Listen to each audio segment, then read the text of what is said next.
नमस्कार दोस्तों, online YouTube channel पर आपका स्वागत है। दोस्तों, हम लोग महाद्वीपों की चर्चा कर रहे थे। हमने सबसे पहले जो महाद्वीप पढ़ा वो ऑस्ट्रेलिया के बाद में हमने अफ्रीका पढ़ा, फिर उत्तरी अमेरिका, दक्षिणी अमेरिका, फिर इसके बाद में हमने एशिया पढ़ा, अंटार्कटिका पढ़ा और आज हम लोग पढ़ने वाले हैं वो है यूरोप महाद्वीप।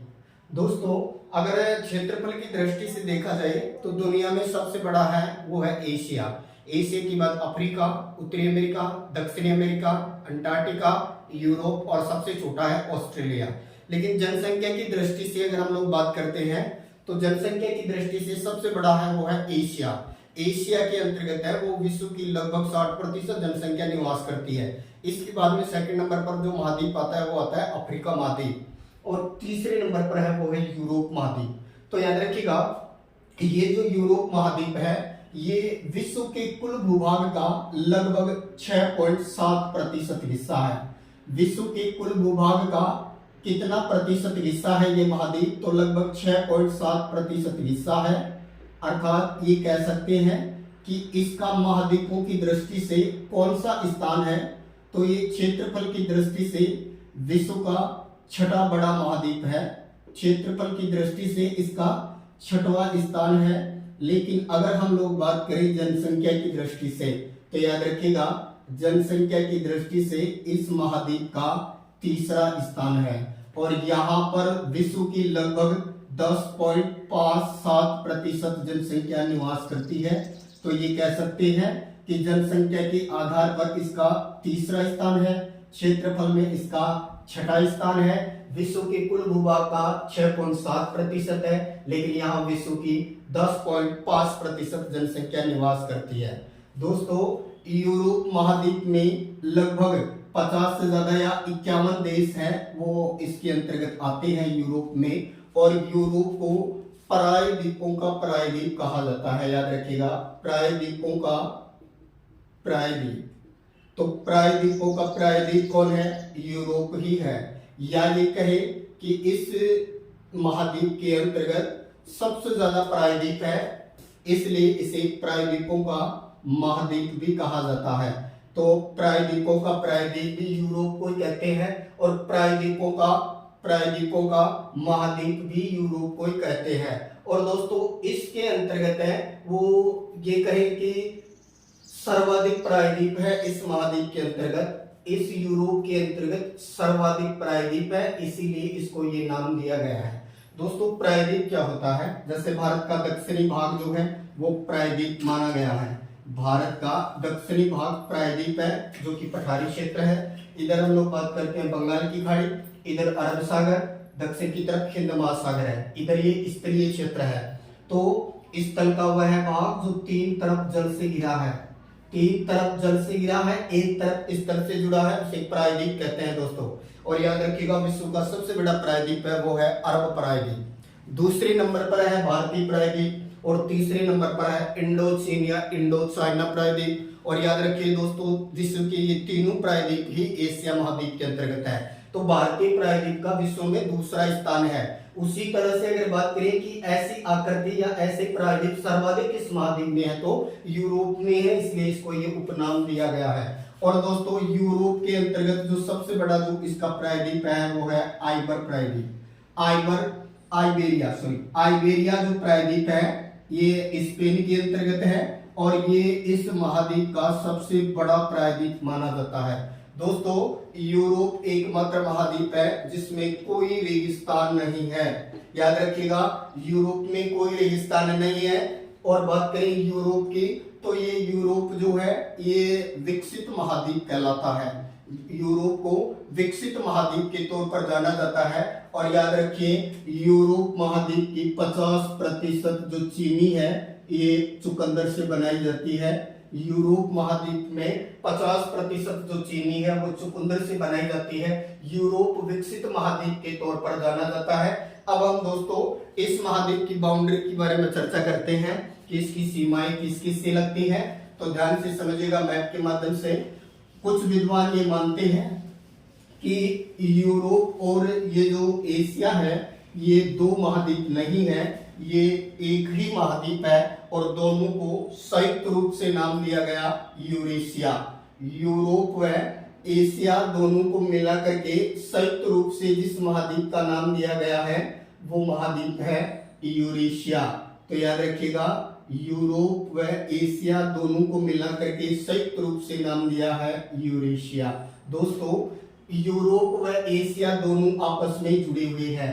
हमने वैगनर सिद्धांत पढ़ा था। वैगनर ने बताया था कि पेंजिया का उत्तरी भाग जो था वो कहलाया अंगारा लैंड या लॉरेशिया, और दक्षिणी भाग गोंडवाना लैंड। तो जो अंगारा लैंड था उसे 3 महाद्वीप बने, उत्तरी अमेरिका, यूरोप व एशिया। तो एशिया और यूरोप की भूमि आज भी वहीं पर है जहां वैगनर ने कल्पना की थी। इनमें कोई चेंजिंग नहीं हुआ, ये दोनों महाद्वीप आपस में जुड़ी हुई है। इसीलिए तो कुछ विद्वान ये तर्क देते हैं कि अगर आप यूरोप को महाद्वीप कहते हो, अगर आप यूरोप को महाद्वीप कहते हो तो आप भारत को भी महाद्वीप कहो, क्योंकि यूरोप के भी 3 ओरजल हैं और भारत के भी 3 ओरजल हैं। और यूरोप जो कहें कि यूराल पर्वत से एशिया से अलग हो जाता है, उसी तरह भारत के भी 3 ओरजल हैं और हिमालय पर्वतमाला भारत को एशिया से अलग करती है। इसीलिए जितना हक यूरोप को महाद्वीप कहलाने का है उतना ही हक भारत को भी है, लेकिन भारत को महाद्वीप नहीं, एक उपमहाद्वीप कहा गया जिसमें भारत सहित कुल 5 देश आते हैं। तो दोस्तों, बात करें यूरोप महाद्वीप की पश्चिमी सीमा, इधर की हम लोग बात करते हैं तो इधर जो है अटलांटिक महासागर है। इसी अटलांटिक महासागर का दूसरा नाम जो है वो है अंध महासागर। दोस्तों याद रखिएगा, अगर इसमें भी उत्तरी अटलांटिक दक्षिणी अटलांटिक का रखा है तो फिर उत्तरी अटलांटिक की बात करेंगे। इधर फिर यहाँ पर एक सागरीय क्षेत्र है, इसको बोलते हैं भूमध्य सागर। तो याद रखिएगा, यहाँ पर कौन सा सागरीय क्षेत्र है? भूमध्य सागर। यहाँ पर एक चैनल बनता है दोस्तों, और इस चैनल को नाम दिया है जिब्राल्टर चैनल। जिब्राल्टर चैनल, जैसे भारत का 8 डिग्री चैनल मालदीव मिनिकोय के बीच है, 9 डिग्री चैनल लक्षद्वीप माल और मिनिकोय के बीच है, इसके अलावा 10 डिग्री चैनल अंडमान निकोबार के बीच है और 11 डिग्री लक्षद्वीप को 2 भाग में डिवाइड करता है। तो जिब्राल्टर चैनल और भूमध्य सागर यूरोप महाद्वीप को अफ्रीका महाद्वीप से अलग करते हैं। ये आपका अफ्रीका महाद्वीप, और ये मान लीजिएगा ये हो गया आपका यूरोप। आगे चले तो फिर यहाँ पर ये सागरीय क्षेत्र है, इसको बोलते हैं लाल सागर। लाल सागर, फिर ये आगे अरब प्रायद्वीप, फिर ये हमारा भारतीय क्षेत्र बना दे, फिर आगे चले इंडो चाइना वगैरह आगे बना दे। आगे से चलिए, इधर हम लोग यूरोप की बाउंड्री की बात करेंगे। तो याद रखिए, यूरोप महाद्वीप के उत्तर में कौन सा सागर है? तो याद रखिए, इसको बोलते हैं आर्कटिक सागर। यूरोप के उत्तर में कौन सा सागर है? आर्कटिक सागर। इसी को बोलते हैं उत्तरी ध्रुव महासागर। ये विश्व का सबसे छोटा महासागर है दोस्तों, जिसकी आकृति अंग्रेजी के अक्षर डी की तरह है। उत्तर में आर्कटिक महासागर हो गया, पश्चिम में अटलांटिक महासागर हो गया। अब बात कर ले इसके दक्षिण वाले पार्ट की, तो दक्षिण में भूमध्य सागर हो गया, और इसके यहाँ पर एक नहर भी बनती है दोस्तों। इस नहर का नाम याद रखिएगा, स्वेज नहर। स्वेज नहर जो है ये भूमध्य सागर को लाल सागर से जोड़ती है। तो फिर बात करें यूरोप की बाउंड्री की, तो यूरोप महाद्वीप के उत्तर में आर्कटिक महासागर या उत्तरी ध्रुव महासागर है, इसके पश्चिम में अटलांटिक महासागर है, इसके दक्षिण में भूमध्य सागर और स्वेज नहर है। अब बात करते हैं इसकी पूर्वी सीमा। तो याद रखिए, ये जो यहाँ एशिया, ये जो एशिया है इधर, और इधर आ गया यूरोप, इन दोनों की जो बाउंड्री है ये जुड़ी हुई है। तो इस बाउंड्री के ऊपर क्या क्या है? तो याद रखिएगा, यहाँ सबसे पहले हम बात करें, यहाँ एक पर्वत है, इस पर्वत का नाम याद रखिएगा यूराल पर्वत। यूराल पर्वत, तो बताइए एशिया को यूरोप से कौन अलग करता है पर्वत? तो यूराल पर्वत। इससे एक नदी निकलती है, यूराल नदी। तो दूसरा फैक्ट हो गया, दूसरा क्या अलग कर रहा है? यूराल नदी। और ये जिस झील में गिरती है, जो दुनिया की खारे पानी की झील के तौर पर, बड़ी के तौर पर जानी जाती है, कैस्पियन सागर। कैस्पियन सागर झील। तो ये आपका तीसरा हो गया कैस्पियन सागर। इसके नेक्स्ट चले तो फिर यहाँ पर फिर एक पर्वतीय क्षेत्र है, इसको बोलते हैं काकेशस पर्वत। काकेशस पर्वत। तो एशिया को यूरोप से कौन कौन अलग करता है? यूराल पर्वत, यूराल नदी, कैस्पियन सागर झील और काकेशस पर्वत एशिया और यूरोप के बीच में सीमा निर्धारित करते हैं। कहें कि यूराल पर्वत के पूर्व की तरफ एशिया है और यूराल पर्वत के पश्चिम की तरफ कौन है? यूरोप है दोस्तों। तो एशिया और यूरोप इन दोनों की भूमि आपस में जुड़ी हुई है, संयुक्त रूप से दोनों को कहा जाता है यूरेशिया। अब बात करें कि जिब्राल्टर चैनल जो है, ये जिब्राल्टर चैनल और भूमध्य सागर के द्वारा यूरोप महाद्वीप किससे अलग होता है? तो उत्तर क्या होगा? अफ्रीका महाद्वीप। अफ्रीका महाद्वीप को कौन अलग करता है यूरोप से? तो भूमध्य सागर और जिब्राल्टर चैनल दोस्तों। इसके नेक्स्ट है, ये वाला जो एरिया है ये कहलाता है स्कैंडियन प्रायद्वीप। ये जो है, जैसे ये वाला क्षेत्र जो है ये स्कैंडियन प्रायद्वीप के अंतर्गत है। स्कैंडियन प्रायद्वीप, इसको नाम दिया है स्कैंडियन प्रायद्वीप। और दोस्तों याद रखिए, इस स्कैंडियन प्रायद्वीप पर जो एक प्रसिद्ध देश है जिसका नाम है नॉर्वे। याद रखिए, नॉर्वे को मध्य रात्रि का सूर्य वाला देश कहा जाता है। मध्य रात्रि का सूर्य कहाँ नजर आता है? तो नॉर्वे। दोस्तों समुद्र की जो धाराएं या कहें कि जो धाराएं होती है समुद्र से चलने वाली, ये आगे तट को काट देती हैं, जिसके कारण कुछ इस तरह की डिजाइनें विशेष तौर पर बन जाती हैं। जैसे महासागर के अंदर या ये कहें कि इस तरह के अंदर तक सागरीय क्षेत्र चला जाता है, तो इस तरह की जो डिजाइनें बन जाती हैं इनको कहा जाता है फ्योर्ड। तो याद रखिए, अपने फ्योर्ड तटों के लिए कौन प्रसिद्ध है? तो याद रखिएगा नॉर्वे। नॉर्वे को फ्योर्डों का देश भी बोलते हैं, नॉर्वे को मध्य रात्रि का सूर्य भी बोलते हैं। नॉर्वे स्कैंडियन प्रायद्वीप पर है। स्कैंडियन देश कंट्री के तौर पर इसको जाना जाता है दोस्तों। नॉर्वे के अलावा यहाँ और देश है स्वीडन, नॉर्वे, स्वीडन, फिर और एक देश है यहाँ फिनलैंड। फिनलैंड को दोस्तों, इस फिनलैंड को झीलों का देश कहा जाता है। झीलों का देश कौन है? फिनलैंड। और झीलों की नगरी उदयपुर को कहा जाता है। और नदियों का देश बांग्लादेश को कहा जाता है। और नहरों का देश दोस्तों पाकिस्तान को कहा जाता है। उसी तरह याद रखिए, फियोर्डों का देश कौन हुआ? तो नॉर्वे। मध्य रात्रि का सूर्य नॉर्वे। लेकिन मध्य रात्रि का द्वीप कौन कहलाता है दोस्तों? याद रखिए, मध्य रात्रि के द्वीप के तौर पर किसको जाना जाता है? तो इसके अंतर्गत जाना जाता है आइसलैंड को। आइसलैंड जो देश है, इस आइसलैंड देश को मध्य रात्रि का द्वीप कहा जाता है। मध्य रात्रि का द्वीप। जैसे मध्य रात्रि का देश तो कौन हुआ? नॉर्वे। लेकिन मध्य रात्रि का द्वीप कौन है? आइसलैंड। दोस्तों इस आइसलैंड के जो तटीय क्षेत्र है उन्हीं के से ये कहे कि आर्कटिक रेखा गुजरती है।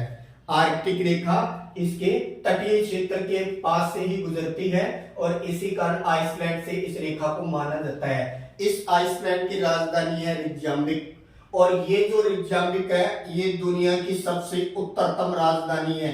याद रखिए, आइसलैंड की जो राजधानी है रिकजाविक, ये दुनिया की सबसे उत्तरतम राजधानी मानी जाती है। जैसे दुनिया की सबसे दक्षिणतम राजधानी जो न्यूजीलैंड जो है, जिसकी राजधानी वेलिंगटन है, जिसको दक्षिण का ब्रिटेन बोलते हैं, न्यूजीलैंड को कीवी वगैरह के लिए प्रसिद्ध है।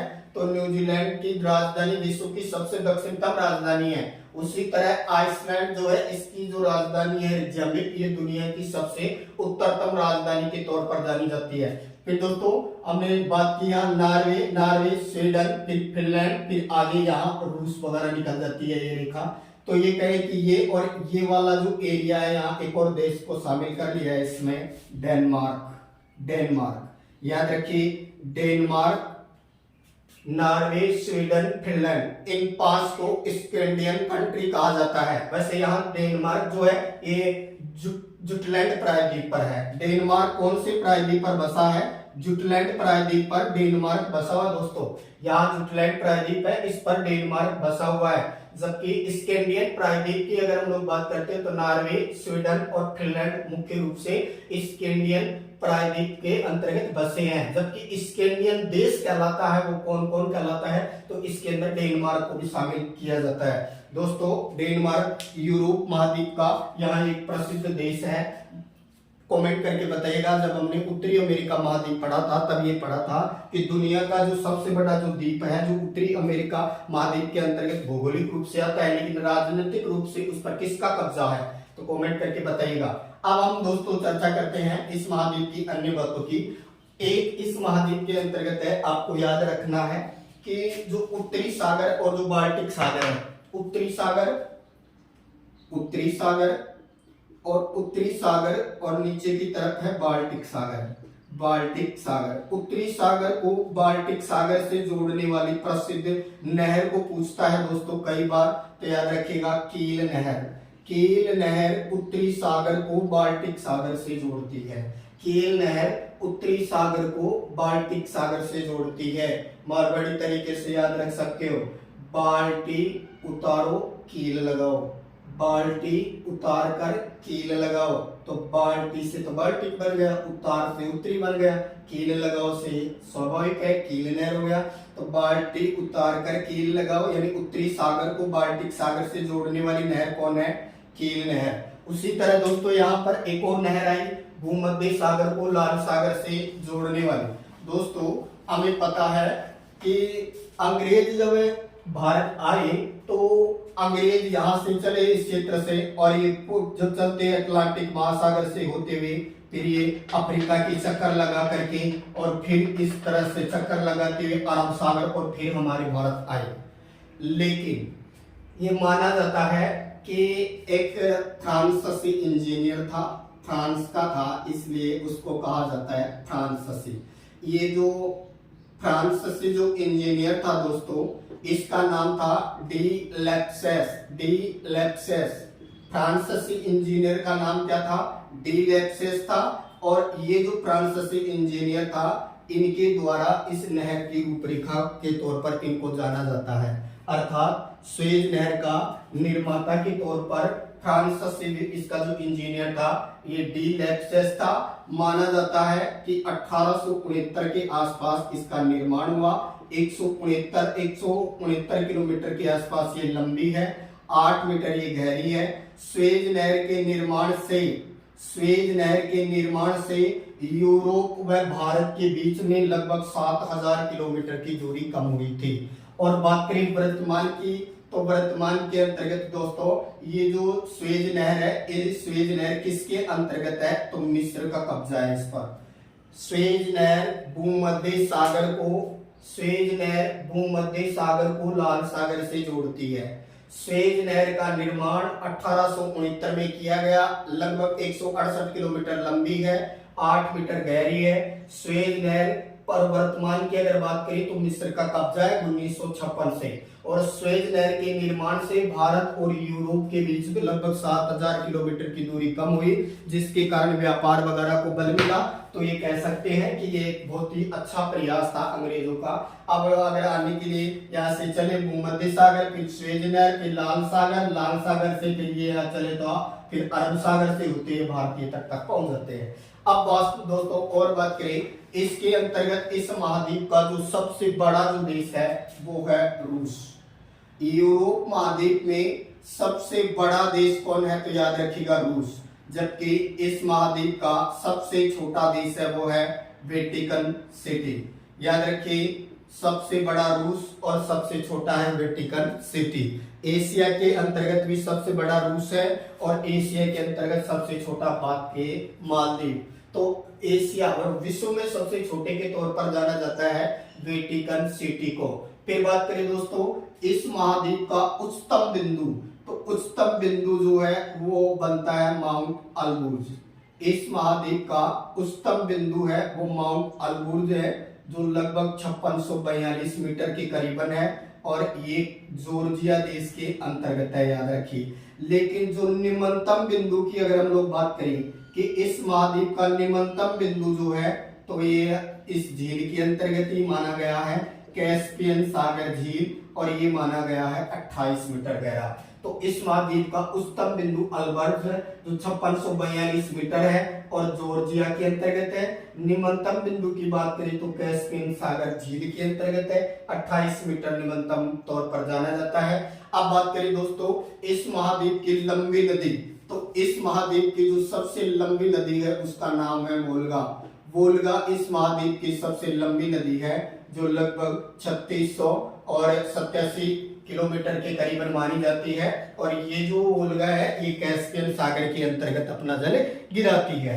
बात करें दोस्तों इस महाद्वीप के अंतर्गत जो सर्वाधिक जो अनाज उपजाने वाला जो देश है इस महाद्वीप का, वो है फ्रांस।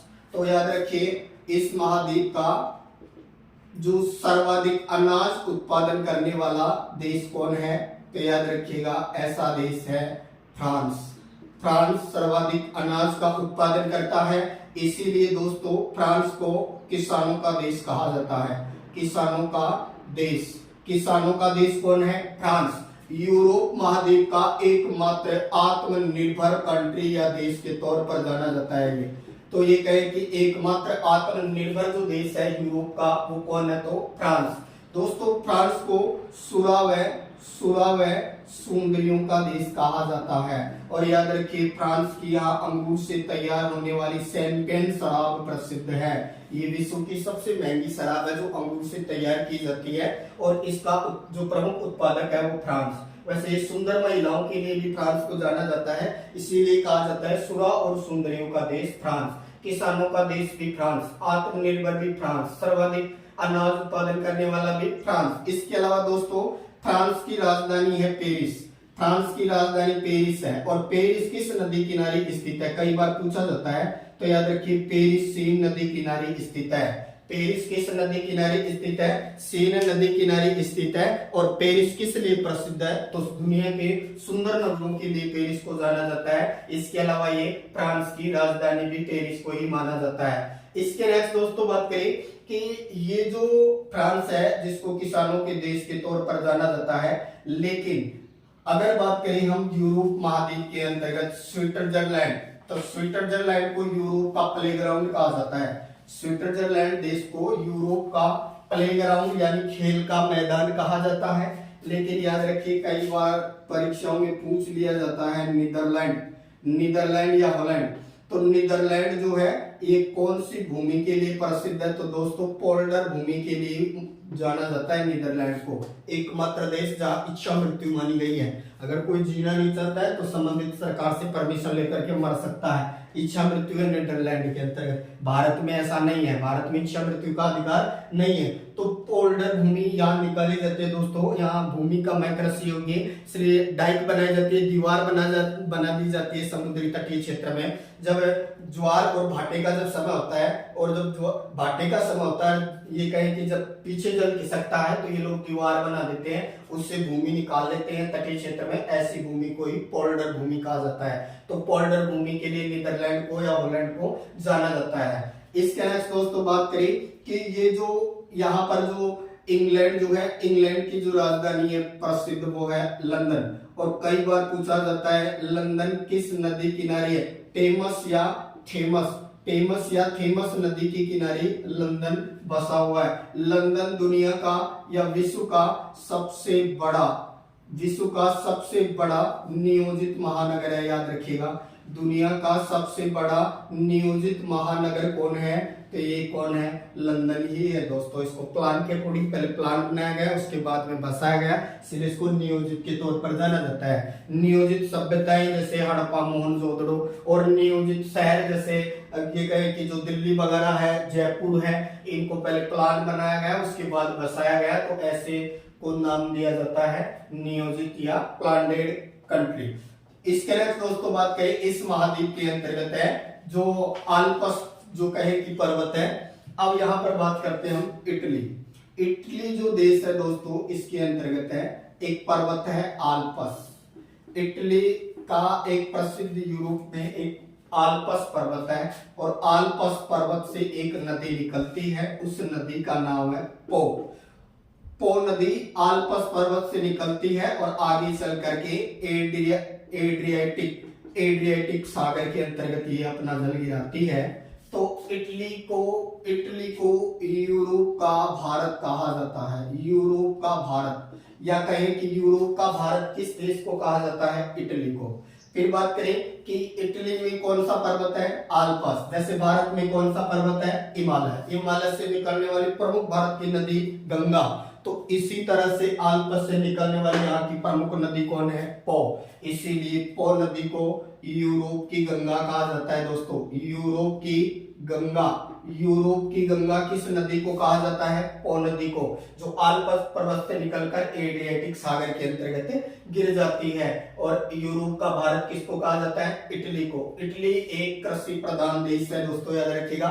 तो इसकी तुलना भारत से की जाती है और इटली के अंतर्गत है जो कौन सा फेमस पर्वत है, आल्प्स। उसी तरह दोस्तों यहाँ जर्मनी के अंतर्गत है ब्लैक फॉरेस्ट पर्वत है, वो प्रसिद्ध है। इस तरह यहाँ पास में ही है जो जुरा पर्वत वाला एरिया भी है, यहाँ जुरा पर्वत है, आल्प्स है, ठीक है। ये पेनेरिस पर्वत है यहाँ पर। तो ये कहे कि इस महाद्वीप से जो और जो संबंधित जो ये कहे कि जो यहाँ पर घास भूमि की अगर हम लोग बात करते हैं तो यूक्रेन के अंतर्गत, क्योंकि दोस्तों इस महाद्वीप का जो फेमस देश है यूक्रेन। यूक्रेन वाला जो एरिया है दोस्तों, रूस यूक्रेन जो वर्तमान युद्ध में सुर्खियों में है, यूक्रेन वाला एरिया है, ये गेहूं उत्पादन के लिए जाना जाता है। गेहूं उत्पादन के लिए जाना जाता है, इसलिए इस क्षेत्र को रोटी की डलिया कहा जाता है। तो रोटी की डलिया या अन्न भंडार के तौर पर यूक्रेन को जाना जाता है। यहाँ यूक्रेन वाले क्षेत्र में जो घास के जो मैदान है, इन घास के मैदानों को यहाँ पुस्टाज कहा जाता है। तो पुस्टाज घास का मैदान कहाँ है, तो यूक्रेन में। और इसका और पड़ोसी मिल सकता है आपको हंगरी और यूक्रेन में घास के मैदानों को पुस्टाज कहा जाता है। लेकिन बाकी यूरोप के अंतर्गत क्या कहा जाता है, तो स्टेपीज कहा जाता है। याद रखिए स्टेपीज, पुस्टाज क्या है, ये घास के मैदान है। हंगरी में तो हंगरी व इस यूक्रेन वाली साइड में तो इन घास के मैदानों को क्या कहा जाता है, पुस्टाज। बाकी यूरोप में क्या कहा जाता है, स्टेपी घास के मैदान के तौर पर जाना जाता है। दोस्तों इस महाद्वीप के अंतर्गत अगर बात करें हम लोग, ये विकसित महाद्वीप के तौर पर जाना जाता है। इस महाद्वीप के अंतर्गत अन्य जो इससे संबंधित जो बातें हैं उनकी हम लोग चर्चा करेंगे नेक्स्ट पार्ट में। चैनल को लाइक करें दोस्तों, सब्सक्राइब करें। Thank you.